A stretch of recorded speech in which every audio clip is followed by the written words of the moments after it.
Hello and good evening everyone. मैं आशीष आप सभी का वेलकम करता हूं अपने यूट्यूब चैनल पे जिसका नाम है यंग माइंड्स करियर इंस्टीट्यूट। और आज हम यहां पे डील करने वाले हैं एनाटॉमी ऑफ बैक्टीरियल सेल का लेक्चर नंबर 2। लास्ट वीडियो में हमने नॉर्मल बैक्टीरिया के शेप्स के बारे में डिस्कस कर लिया था, जनरल कैरेक्टरिस्टिक्स को डिस्कस कर लिया था।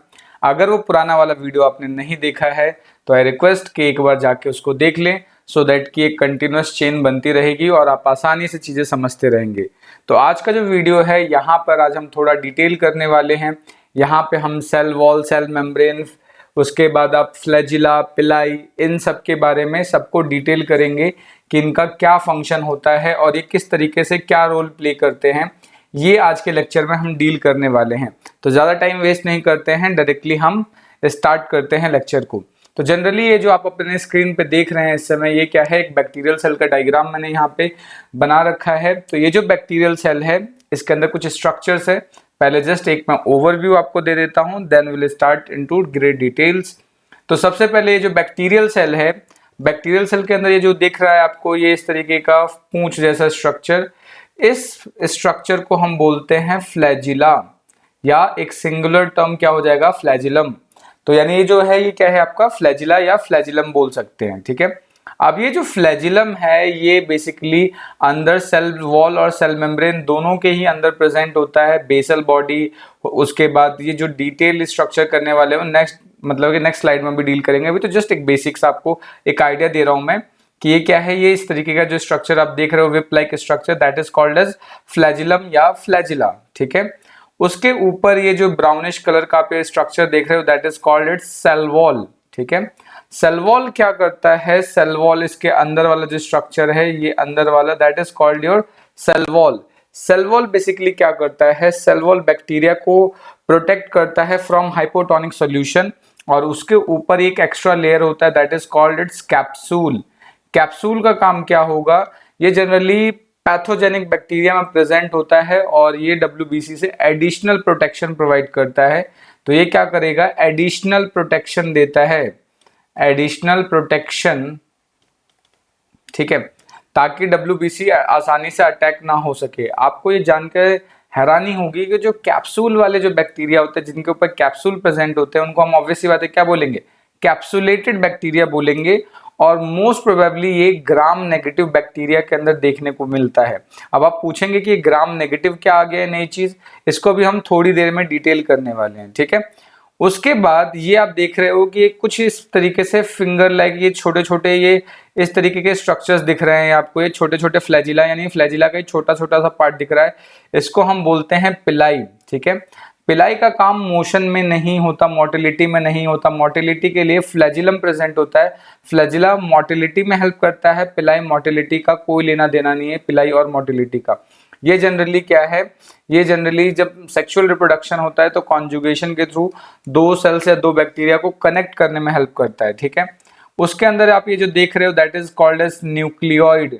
अब ये क्योंकि इसके अंदर बैक्टीरिया के अंदर ट्रू न्यूक्लियस तो होता नहीं है, फॉल्स न्यूक्लियड होता है, न्यूक्लियस होता है। तो फॉल्स न्यूक्लियस को हम न्यूक्लियोइड, इंसिपिएंट न्यूक्लियस, ये सब चीजें बोलते हैं, ठीक है। उसके अलावा इसके साइटोप्लाज्म के अंदर कुछ इस तरीके से इंक्लूजन बॉडीज होती हैं। ये इंक्लूजन बॉडीज का काम क्या होता है, ये फूड को स्टोर करके रखने में हेल्प करती है, फूड स्टोर करती हैं ये इसके अंदर, ठीक है। तो ये क्या कर रही हैं, फूड स्टोर कर रही हैं। दो टाइप की हो सकती हैं बेसिकली, कौन कौन सी होंगी, एक होगा ग्लाइकोजन ग्रैन्यूल, एक क्या होगा, ग्लाइकोजन ग्रैन्यूल्स, एक आपका ग्लाइकोजन ग्रैन्यूल्स होंगे, और दूसरे क्या होते हैं, वॉल्यूटिन ग्रैन्यूल्स। दूसरे क्या होंगे, वॉल्यूटिन ग्रैन्यूल्स। तो ये इंक्लूजन बॉडी का काम क्या है, स्टोरेज में हेल्प करता है बेसिकली। उसके अलावा इसके अंदर क्या मिल रहा है आपको, प्लाज्मिड देखने को मिलता है। प्लाज्मिड बेसिकली क्या होते हैं, ये डबल स्ट्रैंडेड सर्कुलर डीएनए होते हैं। क्या होते हैं, डबल स्ट्रैंडेड सर्कुलर डीएनए, जिनके पास एबिलिटी होती है सेल्फ रेप्लिकेशन की। ये क्या कर सकते हैं, सेल्फ रेप्लिकेशन कर सकते हैं। और इसी की वजह से अगर आपने क्लास 12th में बायोटेक्नोलॉजी पढ़ा होगा तो आपने देखा होगा प्लाज्मिड्स को हम एज अ वेक्टर की तरह यूज करते हैं। यहाँ पे जीन ऑफ इंटरेस्ट ऐड कर देते हैं और बार बार ये मल्टीप्लाई, क्योंकि सेल्फ रेप्लिकेशन की एबिलिटी होती है, तो ये बार बार जब मल्टीप्लाई करेगा तो हमारा जीन ऑफ इंटरेस्ट भी मल्टीप्लाई होता रहता है, ठीक है। इसके अलावा इसके अंदर एक स्ट्रक्चर्स प्रेजेंट होते हैं इस तरीके से, जिसको हम मीजोसोम्स बोलते हैं। मीजोसोम्स भी प्रेजेंट होते हैं। यहाँ पे क्या प्रेजेंट होंगे? मीजोसोम्स प्रेजेंट होंगे। मीजोसोम्स का बेसिकली काम क्या होता है? मीजोसोम्स का बिल्कुल वही काम होता है जो हमारी बॉडी के अंदर माइटोकॉन्ड्रिया का प्रेजेंट काम होता है। तो मीजोसोम्स क्या है? बिल्कुल इक्विवेलेंट होता है माइटोकॉन्ड्रिया का। तो ये एनर्जी प्रोवाइड करवाता है, ऑक्सीडेटिव फॉस्फोराइलेशन में ये हेल्प करता है, ठीक है। यानी ये क्या करेगा? सिंपल न्यूट्रिशन, बेसिकली जो भी ये न्यूट्रिशन लेता है उसका ब्रेक डाउन करके एटीपी फॉर्मेशन में हेल्प करता है, ठीक है। तो ये ध्यान रखना। साथ के साथ सेल वॉल मटेरियल सिक्रीशन में भी हेल्प करता है, सेल वॉल बनाने में हेल्प करता है, डीएनए रेप्लिकेशन में भी हेल्प करता है। ये मीजोसोम्स का ये काम होता है। राइबोसोम आप जानते ही हैं कि इसके अंदर, बैक्टीरिया के अंदर जो राइबोसोम होता है वो 70S टाइप का होता है, ठीक है। अब राइबोसोम 70S टाइप का है, तो राइबोसोम का काम क्या होगा? ये आपका प्रोटीन सिंथेसिस में हेल्प करता है। उसके अलावा ये ऑलरेडी सेल मेम्ब्रेन या साइटोप्लाज्मिक मेम्ब्रेन और सेल वॉल भी प्रेजेंट होते हैं। इन सभी को अभी हम नेक्स्ट स्लाइड में बिल्कुल डिटेल करना है आज के लेक्चर में। तो आज के लेक्चर में इन सभी चीजों को हम ग्रेट डिटेल यानी बहुत अच्छे तरीके से पढ़ने वाले हैं कि ये किस तरीके से बने होते हैं, क्या क्या इनका फंक्शन होता है। अगर यहाँ तक आपको कोई डाउट है, कुछ समझ में नहीं आ रहा है तो कमेंट जरूर करें, और अगर वीडियो आपको पसंद आ रही है तो जरूर लाइक करें। लाइक करने में क्या ही जाता है यार, सिंपल एक बटन प्रेस करना होता है, ठीक है। तो एक लाइक जरूर करें। अब आते हैं वन बाय वन। हमें ग्रेट डिटेल, मैंने बताया ना कि अब हमें सबको डिटेल करना है। तो सबसे पहले हम डिटेल करेंगे किस चीज के बारे में? यहाँ पे डिटेल करने वाले हम फ्लैजिला के बारे में, कि फ्लैजिला क्या होता है, किस तरीके से हेल्प करता है। तो अभी हमने जो स्ट्रक्चर दिखाया था, वो जो सब पूंछ जैसा स्ट्रक्चर जो बना था, that is called as flagella. तो जनरली जो बैक्टीरिया होते हैं वो आपके मोटाइल भी हो सकते हैं, ठीक है, और नॉन मोटाइल भी हो सकते हैं। जिन बैक्टीरिया के अंदर फ्लैजिला एब्सेंट होते हैं वो आपके होंगे नॉन मोटाइल, ठीक है, क्योंकि ऑब्वियसली बात है फ्लैजिला ही नहीं तो कैसे मोशन करेंगे, तो नॉन मोटाइल होंगे। और जिनके पास फ्लैजिला होते हैं वो मोशन कर सकते हैं, वो मोटाइल हो सकते हैं, वो स्विम कर सकते हैं, ठीक है। और इनका जो मूवमेंट कैसा होता है? विप लाइक मूवमेंट होता है। जैसे होता है ना चाबू कैसे चलाते हैं तो कैसे सांप के जैसा मूव करता है, तो विप लाइक स्ट्रक्चर होता है, ठीक है। ये जो फ्लैजिला है, फ्लैजिला एक स्पेशल टाइप के प्रोटीन से मिलकर बनता है, जिसको हम बोलते हैं फ्लैजिलिन प्रोटीन। उसको हम क्या बोलेंगे? फ्लैजिलिन प्रोटीन से मिलकर बनता है। अगर आपको थोड़ा बहुत मेरे प्रीवियस लेक्चर आपने यूग्लिना वाला लेक्चर नहीं देखा है तो उसके अंदर देखेंगे कि जो यूग्लिना के अंदर जो फ्लैजिला है उसके अंदर 9+2 का अरेंजमेंट होता है। 9+2 का मतलब क्या है? 9 पेरिफेरल फिलामेंट्स प्रेजेंट होते हैं और 2 सेंटर फिलामेंट्स होते हैं। तो इस तरीके का 9+2 अरेंजमेंट होता है यूकैरियोट्स के अंदर। यूकैरियोट्स के जो फ्लैजिला होता है उसके अंदर 9+2 अरेंजमेंट होता है, यानी 9 सेंटर पे फिलामेंट्स होते हैं और 2 बीच में फिलामेंट होते हैं। लेकिन ऐसा अरेंजमेंट आपको प्रोकैरियोट्स या बैक्टीरिया के अंदर देखने को नहीं मिलता। तो ये चीज क्या है? एब्सेंट होती है इसके अंदर, ठीक है। अब यहाँ पे जो फ्लैजिलिन प्रोटीन है, बेसिकली इसके अंदर जो प्रोटीन है उसका मॉलिक्यूलर वेट 40,000 डाल्टन्स होता है, ठीक है। तो जो भी हमने फ्लैजिलिन प्रोटीन ले रखा है उसका मॉलिक्यूलर वेट कितना होता है? 40,000 डाल्टन्स होते हैं, ठीक है। अब क्या है कि ये जो फ्लैजिलिन प्रोटीन है ये बेसिकली बनता कहाँ पे है? तो फ्लैजिलिन प्रोटीन बैक्टीरिया के अंदर ही साइटोप्लाज्म में बनता है और बनने के बाद बेसिकली टर्मिनल पार्ट पे फ्लैजिला को ट्रांसफर कर दिया जाता है, ठीक है। तो अभी हमने क्या देखा कि जो फ्लैजिला है, फ्लैजिला बेसिकली मूवमेंट या मोटिलिटी में हेल्प करता है, बैक्टीरिया के मोशन में हेल्प करता है, स्पेशल टाइप के प्रोटीन से बनता है जिसको बोलते हैं फ्लैजिलिन प्रोटीन। 9+2 अरेंजमेंट एब्सेंट होता है। तो आप पूछेंगे तो इसमें किस तरीके का अरेंजमेंट होता है? तो इसमें होता है 4+4 का अरेंजमेंट, ठीक है। ये आपको ध्यान रखना है, 4+4 अरेंजमेंट होता है। अब ये जो फ्लैजिला है, फ्लैजिला बेसिकली क्या है? 3 डिफरेंट पार्ट से मिलके बनता है। एक को बोलते हैं बेसल बॉडी, एक को बोलते हैं हुक, और दूसरा शाफ्ट या मेन फिलामेंट बोलते हैं। तो ये जो बेसल बॉडी है, नाम से पता चल रहा है क्या है? बेस में प्रेजेंट है।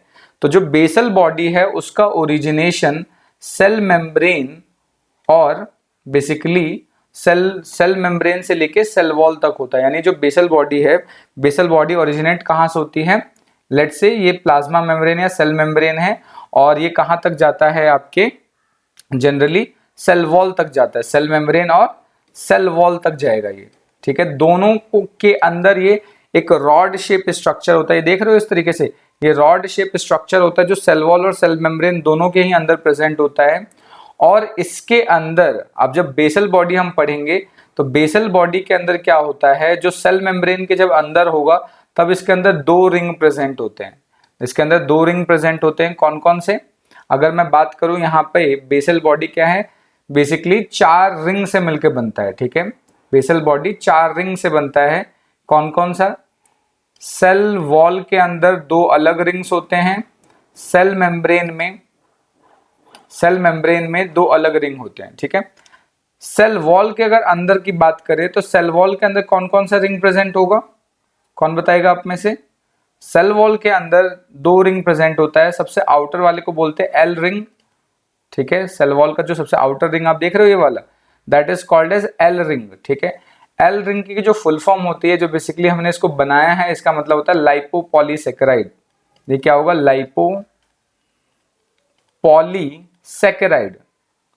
लाइपोपॉलीसैकेराइड रिंग, यानी जो एल रिंग है जो सेल वॉल के अंदर, ये तो पता है सेल वॉल ऊपर होता है, सेल मेम्ब्रेन नीचे होता है, तो सेल वॉल के अंदर 2 रिंग होंगे। एक रिंग को बोलते हैं जो सबसे अपर रिंग होता है, that is called as L ring या लाइपोपॉलीसैकेराइड रिंग। उससे जस्ट नीचे वाला जो रिंग होता है उसको हम नाम देते हैं पी रिंग। इसको हम क्या नाम देते हैं? पी रिंग, या इसको पेप्टिडोग्लाइकन रिंग भी बोल सकते हैं। इसको क्या बोल सकते हैं? पेप्टिडोग्लाइकन रिंग भी बोल सकते हैं इसको। ठीक है, देन सेल मेम्ब्रेन के अंदर बात करते हैं। सेल मेम्ब्रेन के अंदर भी 2 रिंग होते हैं। जो अपर वाला होता है उसको बोलते हैं एसएम रिंग। ठीक है, या सुपर मेम्ब्रेन रिंग भी बोलते हैं। इसको क्या बोलते हैं? Super membrane ring. और नीचे वाला है सिंपल एम रिंग। नीचे वाला क्या है? M ring. ठीक है, या इसको सिंपली मेम्ब्रेन रिंग भी बोलते हैं। इसको क्या बोलेंगे? Membrane ring. M ring means membrane ring. तो ये जो बेसल बॉडी है वो 4 रिंग से मिलकर बनती है। अच्छा, एक चीज जो आपको बहुत अच्छे से याद रखनी है कि ये जो चारों रिंग है, ये चारों रिंग आपको ग्राम नेगेटिव बैक्टीरिया के अंदर देखने को मिलता है। ये चारों के चारों रिंग क्या होंगे? ग्राम नेगेटिव में प्रेजेंट होते हैं, बट ग्राम नेगेटिव में ये 2 रिंग, यानी सेल वॉल के अंदर जो 2 रिंग है ये एब्सेंट होते हैं। ठीक है, तो ग्राम पॉजिटिव में cell wall rings are absent. Cell wall rings are absent, यानी सेल वॉल रिंग्स अगर एब्सेंट होंगी तो सिर्फ कौन सी रिंग प्रेजेंट होगी? ये सिर्फ सेल मेम्ब्रेन वाली एस और एसएम वाली रिंग ही प्रेजेंट होगी। ये ध्यान रखना है। नेगेटिव में ये चारों ही प्रेजेंट होते हैं, बट पॉजिटिव में सिर्फ 2 ही प्रेजेंट होते हैं। तो समझ में आया बेसल बॉडी क्या होगा? बेसल बॉडी बेसिकली क्या है? सेल मेम्ब्रेन और सेल वॉल के अंदर एक रॉड लाइक स्ट्रक्चर प्रेजेंट होता है जिसके अंदर 4 रिंग्स प्रेजेंट होते हैं। एस एम, एक है एस एम, एक एम, फिर पी और एक एल, ये रिंग्स प्रेजेंट होते हैं। ठीक है, नेक्स्ट अब हम बात करते हैं जो दूसरा स्ट्रक्चर है, दैट इज हुक। हुक क्या है? ये वाला स्ट्रक्चर है। हुक का काम क्या होगा? बेसल बॉडी और फिलामेंट को कनेक्ट करने का काम करता है। ये बेसिकली क्या करता है? कनेक्ट करता है। साथ के साथ इसका एक बहुत इंपॉर्टेंट रोल होता है कि इस हुक के अंदर स्पेसिफिक एंटीजेनिक प्रॉपर्टी होती है। इसी स्पेसिफिक एंटीजेनिक प्रॉपर्टी की वजह से जो आपका WBC है ये इसको आइडेंटिफाई कर लेता है, यानी इसी स्पेसिफिक प्रॉपर्टी की वजह से ये पकड़ा जाता है। ठीक है, नेक्स्ट अब बात करेंगे, हमने बेसल बॉडी की बात कर ली, हुक की बात कर ली, अब हम बात करते हैं फिलामेंट की। अब हम किसकी बात कर रहे हैं? बेसिकली फिलामेंट की बात कर रहे हैं। तो let me change the colour first. तो अब हम बात कर रहे हैं फिलामेंट की। तो जो फिलामेंट है वो क्या है? बहुत छोटे छोटे मोनोमर्स ऑफ प्रोटीन के मिलके बनते हैं। छोटे छोटे प्रोटीन से, ग्लोबुलर प्रोटीन से मिलके बनते हैं शाफ्ट। ठीक है, ये जो फिलामेंट या जो शाफ्ट है वो क्या होंगे? ग्लोबुलर प्रोटीन से मिलके बनते हैं। किससे? ग्लोबुलर प्रोटीन से मिलके बनते हैं। और इन प्रोटीन्स को बनाने के लिए जिन अमाइनो एसिड्स की रिक्वायरमेंट होती है वो अमाइनो एसिड है आपका हिस्टिडिन, ठीक है, सिस्टाइन और ट्रिप्टोफान।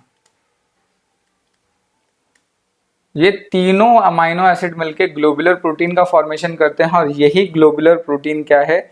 आपके फिलामेंट का फॉर्मेशन कर देता है। ठीक है, और ये फिलामेंट क्या करेगा? बेसिकली इसी फिलामेंट की वजह से मूवमेंट होता है बैक्टीरिया के अंदर। तो अभी हमने क्या देखा कि जो भी आपका पूरा फ्लैजिला है वो 3 स्ट्रक्चर से मिलकर बनता है, बेसल बॉडी, ठीक है, फिर हुक एंड देन फिलामेंट या शाफ्ट।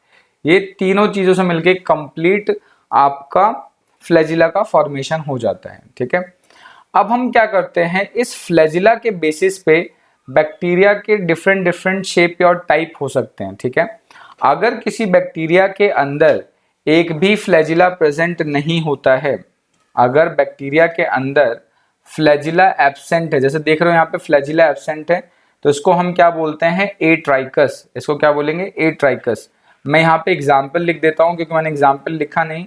एग्जाम्पल क्या होगा एट्राइकस का, यानी यहाँ पे क्या होगा, फ्लैजिला एब्सेंट होगा। ध्यान रखना है, यहाँ पे फ्लैजिला एब्सेंट होगा। एग्जाम्पल के तौर पे माइक्रोकोकस, क्या होगा, माइक्रोकोकस। इसका एग्जाम्पल माइक्रोकोकस हो सकता है, पास्टरेला हो सकता है, पास्टरेला हो सकता है, ठीक है, माइक्रोकोकस एंड पास्टरेला। नेक्स्ट बात करते हैं मोनोट्राइकस। मोनोट्राइकस का क्या सिंपल मतलब है कि अगर किसी एक एंड पर एक फ्लैजिला प्रेजेंट है तो उसको हम क्या बोलेंगे, मोनोट्राइकस बोलेंगे। एग्जाम्पल के तौर पे विब्रियो, विब्रियो शेप बैक्टीरिया नहीं, विब्रियो कोलेरी आप बोल सकते हो, ठीक है। सूडोमोनास ले सकते हो, सूडोमोनास, ठीक है। ये क्या है, मोनोट्राइकस के एग्जाम्पल है, यानी एक ही फ्लैजिला प्रेजेंट होता है। अगर एक एक फ्लैजिला दोनों एंड्स पे प्रेजेंट होते हैं तो उसको हम बोलते हैं एम्फीट्राइकस। एग्जाम्पल के तौर पे हम ले सकते हैं नाइट्रोमोनास। इसका क्या ले सकते हैं, नाइट्रोसोमोनास। इसका एग्जाम्पल हो जाएगा नाइट्रोसोमोनास, ठीक है। सिफेलोट्राइकस में क्या होता है, सिफेलोट्राइकस में बंच ऑफ फ्लैजिलास प्रेजेंट होते हैं। जैसे देख रहे हो दोनों एंड्स पे बंच ऑफ फ्लैजिला प्रेजेंट होते हैं। जैसे कि एग्जाम्पल में सिफेलोट्रोपस का कॉरिन बैक्टीरियम यूज कर सकते हैं, कॉरिन बैक्टीरियम यूज कर सकते हैं। पेरिट्राइकस का मतलब क्या होता है कि पूरे बॉडी के ऊपर ही आपका क्या प्रेजेंट होता है, आपके पूरे बॉडी के ऊपर आपका फ्लैजिला प्रेजेंट होगा। एग्जाम्पल के तौर पे हम सल्मोनेला ले सकते हैं, सल्मोनेला टाइफी ले सकते हैं, ठीक है। ई कोलाई ले सकते हैं, ई कोलाई आप बताएंगे कि कहाँ प्रेजेंट होता है, ठीक है। लोफोट्राइकस का मतलब क्या है, किसी एक एंड पे अगर इस तरीके से बंच ऑफ फ्लैजिला प्रेजेंट होता है तो उसको हम लोफोट्राइकस बोल सकते हैं। जैसे एग्जाम्पल भी सल्मोनेला हो सकता है, ठीक है। तो ये क्या है, फ्लैजिला के बेसिस पे हमने बैक्टीरिया को डिफरेंशिएट किया है, क्लासिफाई किया है, ठीक है। नेक्स्ट अब बात करते हैं पिलाई के बारे में। तो पिलाई क्या होता है, बैक्टीरिया के बॉडी के ऊपर बहुत छोटे छोटे फ्लैजिला लाइक स्ट्रक्चर प्रेजेंट होते हैं जो कि लोकोमोशन में पार्टिसिपेट नहीं करते। इन स्ट्रक्चर्स को हम क्या बोलते हैं, पिलाई बोलते हैं। इन स्ट्रक्चर्स को क्या बोलेंगे, पिलाई बोलेंगे। ये पिलाई आपको ध्यान रखना है कि ये इसका कोई भी रोल मोटिलिटी में नहीं होता, ठीक है। नो रोल इन मोटिलिटी, इनका कोई भी रोल नहीं होता मोटिलिटी में, यानी ये मोटिलिटी में हेल्प नहीं करते, ठीक है। ये आपको ध्यान रखना है, ठीक है। ये जो आपके पिलाई हैं, पिलाई 2 टाइप के हो सकते हैं, ठीक है।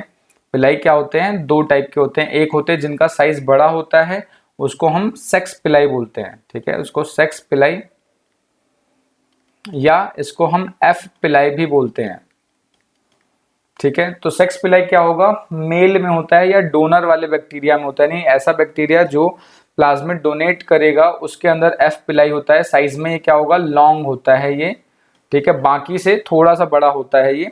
इसका काम क्या होगा, सेक्स पिलाई ये बेसिकली फीमेल या नेगेटिव बैक्टीरिया के साथ कनेक्शन प्रोवाइड करता है, उसके साथ अटैचमेंट प्रोवाइड करता है, उसके साथ अटैच होता है ये, ठीक है। तो ये लॉन्गर पिलाई होगा। दूसरा आपका जो पिलाई है इसको बोलते हैं सोमैटिक पिलाई।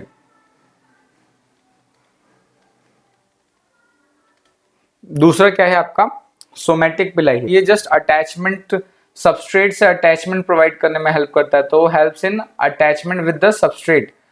तो ये क्या काम करेगा, हेल्प्स इन